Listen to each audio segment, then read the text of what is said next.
We need to cut in this position. To protect the original paint, we'll use masking tape.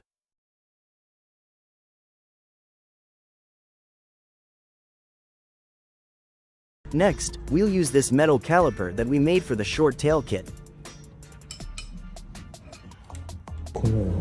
This is the cutting mark, and this is our drilling mark.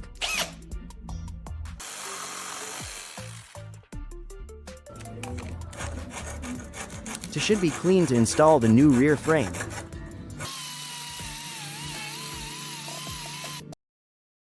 This step is a pre-installation.